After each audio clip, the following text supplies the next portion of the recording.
All right, hey everybody, welcome back to the channel. This is Rob here at Smirking Gun Reviews. We're back with more of our Road to Avengers Endgame MCU reviews, reviewing everything as the order that they came out.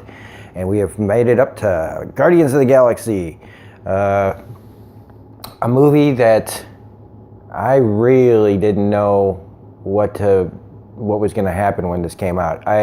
So full spoilers if you haven't seen this movie. I remember when this was coming out, and I was just like, what the hell are they gonna do? Because I mean, I know who the main players are in the regular Marvel universe. Just like everybody else, they were putting out a movie with a bunch of characters that nobody really knew that much about, because at the time, I mean, there are fans of Guardians of the Galaxy, but these are the most unknown characters. After it came out, everybody knows who they are. Like, I knew who Drax was from reading the original Infinity Gauntlet. And I knew who Nebula was from reading the original Infinity Gauntlet, except she's a way different, like, she looks way different than she did in the comic back then. Rocket I knew, but just of him. I never read any of his books, and I believe he was Scottish. Had like a Scottish accent in his first original iteration. Gamora, I really didn't know anything about. Groot, I didn't really know anything about, and Star-Lord, I didn't really know anything about. I just knew that they were like, this was the, space version of like the. Wow, it's early in the morning. So when it finally came out, and James Gunn, that was the thing for me that was like, this is why it's going to be good, is because of James Gunn. I did have familiarity with him. He wrote the script for the remake of Dawn of the Dead, and I love movies like Slither. Slither is such a goddamn good movie. And stuff like that. So I was familiar with James Gunn, and I really like his sense of humor. But I was like, man, he's known for like some dark shit, and stuff that is not suitable for children most of the time. So I was really curious on that aspect of how he was going to handle it, and he did it amazingly. I wonder how much of influence this movie had with the studio, because it really feels like a James Gunn movie. This is the most tame thing he's ever done. But it does have his definite style to it. And even has Nathan Fillion, if you look closely. He plays the guy that tries to, that ends up with Groot's roots up his nose. If you didn't know that already. It was just his voice. I don't know if they mocapped him in that or not. I think it might have just been his voice. But this just really was such a surprise, and really proved that Marvel could do anything with their properties and make it a success. I mean, this really came out of nowhere. This was supposed to be the failure. And I think there were failures along the way. I mean, I don't think Hulk did that great as far as like financially, but I mean, that was at the very beginning of the Marvel proper, and it kind of almost feels like, I don't want to get off topic. At this early in the morning, I could definitely fall down a lot of rabbit holes. So, as far as MCU movies, like, this became like everybody's favorite. And some people, it's still their favorite. And that's great. I really do appreciate that people like latch onto something like this that's, probably makes people think of Star Wars and things like that. And maybe that's why it's up there. I think it's up there because it's just really well written and everything. Upon like further review, the only thing I have a problem with, and it's not because of Avengers Endgame or Infinity War still like being a little raw over Star-Lord, but Chris Pratt, I love Chris Pratt. I've been saying awesome sauce since he first said it on Parks and Rec. I don't say it all the time, though. That'd be weird. But it's just, now, like, after all these years, like, this has been out for a while. And it just feels like Chris Pratt is kind of always just Chris Pratt. And that's the only thing when I watch it now, is I'm just going, yeah, it's him being him. And I hope that Chris can get some roles that aren't just him being kind of a big old man baby. But Star-Lord in this is great, and I really like him in Guardians 2. Infinity War,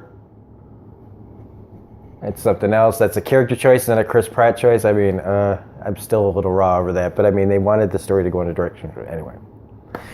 I was really surprised at Zoe Saldana as Gamora. Look, I like Zoe, but Colombiana I thought was pretty good, but I just, there's nothing really that like reached out and grabbed me as far as work that she's done. But this was really great. And Bradley Cooper and Groot. Like, I was going to go like, okay, so it's Vin Diesel as Groot. How is that going to carry out? And you know what? Even though I know it's just his voice, if you listen to the performance, it is pretty good for what it is. You're supposed to emote emotions through 3 words. And honestly, I don't think Vin Diesel's got a very good range as far as an actor goes. But in this, you can tell that there's something else there. And Bradley as Rocket. Again, when I heard the name, when I was like, Bradley Cooper's going to be Rocket, I did not expect this, like, to be, and I chalk that up to the writing. I chalk that up to the writing big time, because Bradley's got a good personality, but I think that being able to put yourself into that role is pretty unique, and I got to give him credit for it, because Rocket is probably the favorite of, Rocket and Groot are probably the favorites of this franchise. Drax, who knew Dave Bautista could be okay as an actor? After seeing him after the fact, just in the one scene in Blade Runner 2049, I was like, you know, he's not that bad. I mean, he's been in a lot of direct-to-DVD type movies, but I mean, honestly, he's one of the better wrestlers turned actor I've ever seen. And then, like, well, Nebula, like, I don't know Doctor Who, okay? I've tried a million times to get into Doctor Who, and I just can't do it. But Karen Gillan I have liked in a few things. I've never seen Oculus, and I really keep kicking myself that I haven't, because it's made by Mike Flanagan, who did House on the Haunting of Hill House, so I need to check that out. But I'm just not that familiar with her. I saw her in Jumanji, Ready to Welcome to the Jungle, whatever the hell that's called. And that movie's just not for me. In fact, I only remember kind of liking the original Jumanji because of Robin Williams, but she was fine in it, and so I really like that the way she was able to perform this with so much CGI kind of like effects done to her, and how she's basically not a human. She's like a fucking human Darth Vader, or a female Darth Vader. You know what I mean? Like, she's so much more machine than person. But I thought she did a really good job too. And Michael Rooker as Yondu, I shouldn't have to say anything. It's Rooker. If you don't like Rooker, then there's something wrong with you. I've liked Rooker since JFK. Back in the long time ago. I've been following, like, whenever I see Rooker in something, I'm like, that's the guy I liked in JFK, and for some reason it is carried throughout my life. And I've always liked Mark Rooker. Even one of the biggest disappointments was when he was in The Walking Dead, and we lost him in like one of the very first episodes. It's like, why did you get him if you weren't going to use him? And then of course he comes back later, but just Rooker is good in anything. And in this, I really like Yondu, and I really like him even more in the second one. But I think that they take all these things that probably shouldn't work, they get a great cast together, and they do something amazing, and that's what this is. This does have one of its weaker villains in Ronan, played by Lee Pace, who... Like, Lee Pace, man, if you haven't seen *Halt and Catch Fire*, I almost feel like this video is a recommendation video for, like, if you like these people in this movie, you should watch them in this. Because Lee Pace, man, I love him in *Pushing Daisies* and *Halt and Catch Fire*. If nobody has seen *Halt and Catch Fire*, that is such a travesty. But he's great in that. But in this, he just kind of gets this, like, you know, stock villain thing. Like, I know he's going to be in Captain Marvel, and that's one of the reasons why I'm glad I'm doing this video today, because tomorrow I'm going to see Captain Marvel, and I'm going to be reviewing that, which is kind of disappointing that I'll be reviewing that before. I wish I could have gotten to the end of this and then done Captain Marvel, but oh well. But Lee Pace's Ronan doesn't really get much. He is just, I want to destroy the universe, I'm pissed off, I love the Kree, everybody else deserves to die.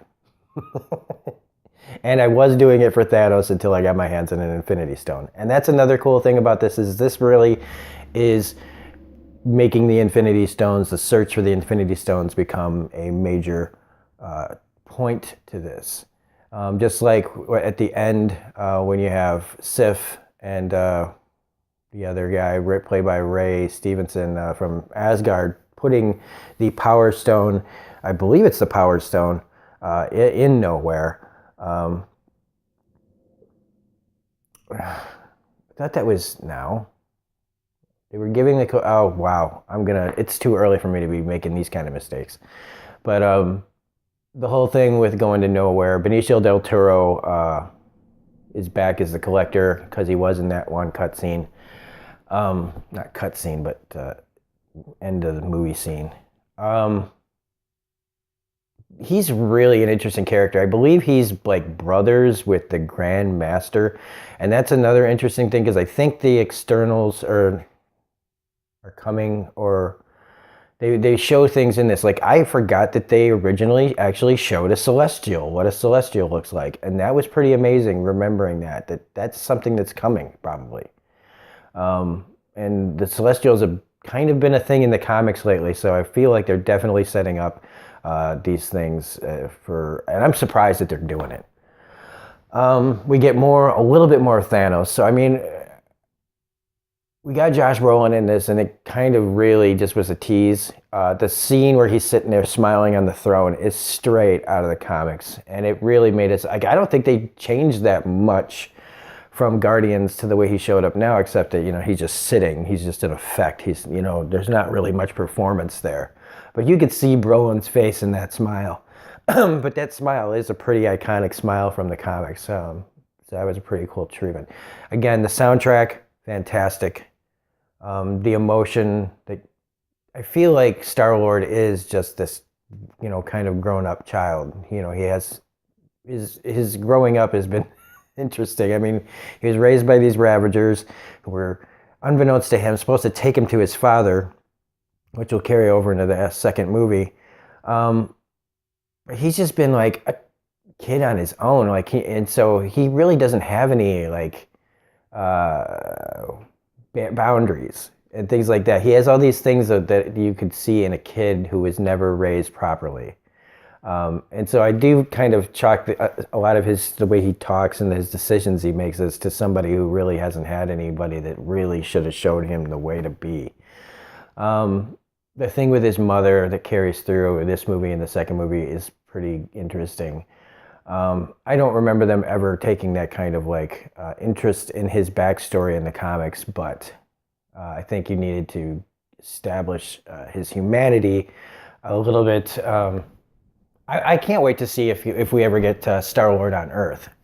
That would be amazing because they talked about, Rocket and Groot made it there, which is great. I wish we could. I hope in Endgame we get to see Rocket and interact with a lot of Earth stuff. That will be kind of fun. The dance off at the end is pretty, in retrospect, silly. It's totally like we are fucked. Ronan's right here. What do we do?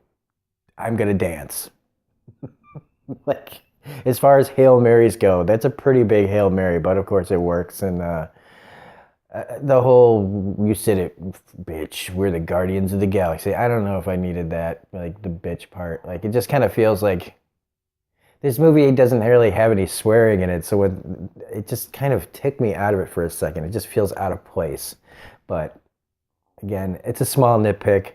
This movie is really good and it does really hold up. And I can't deny that this is, when it came out, was it took the place of, it was neck and neck with Winter Soldier there. Everybody's like, how can you not love Guardians more than anything? And I was like, because Winter Soldier is just a better movie. But this is still up there for me, especially after watching it again. Trying to think of all sorts of things. There are all sorts of James Gunn's touches over this. Let's talk really quickly, though, about Glenn Close and John C. Reilly in this movie. Now, I understand, in movies like Justice League, all right? So in Justice League, they give you that Russian family that you're supposed to, latch onto. They're your human characters that you're supposed to feel for. And I feel like Glenn Close and John C. Reilly are supposed to be that for this movie, so that by the end of the movie, when they're attacking Xandar, when Ronan's attacking Xandar, you have like a couple of faces to go, oh no, I don't want them to die. But neither of them really gets anything to do that makes you go, oh, I really care. They give us John C. Reilly's family, but I don't know. And John C. Reilly's character is fun, and the other guy who calls him a-holes is fun. But they really get nothing in this. And Glenn Close, what is she doing in this movie? I mean, it's not a criticism. It's just like, you could get anybody to play that part. Anyone. And you got Glenn Close. And she doesn't come back in the second one. And I doubt she's going to be in any of the other ones. So it's just kind of like, how did you get her? Why did you get her? I would love to see an interview with her. She probably just like paycheck. I do like John C. Reilly in this, though. He's pretty funny in the little bit that he does get. And like I said, I do wish that the one guy, like, he sacrifices himself. But the thing is, it's kind of an empty feeling that you get because you get no reason to care. He's just like, I hope you're right about this, basically. And it's just like, yeah, great. And then he dies, and I didn't feel anything. I do like knowing that when Parks and Rec was on, opposite the making of this, that the guy who played him was on Parks and Rec at the same time as Chris Pratt. And you could tell that, like, when Chris Pratt's character disappears, him and that guy were going out to make Guardians of the Galaxy while the rest of the show carried on. It was pretty, I don't know. Every time I watch that, I just think, oh, he's going to make Guardians. But I think that's really all I got. The humor was on top notch. It was just edgy enough. It was a movie that I just can't believe got made and was a success. But now after the fact, it's like every time they make a Marvel movie that's not supposed to succeed, I say, watch. Just watch, you'll see.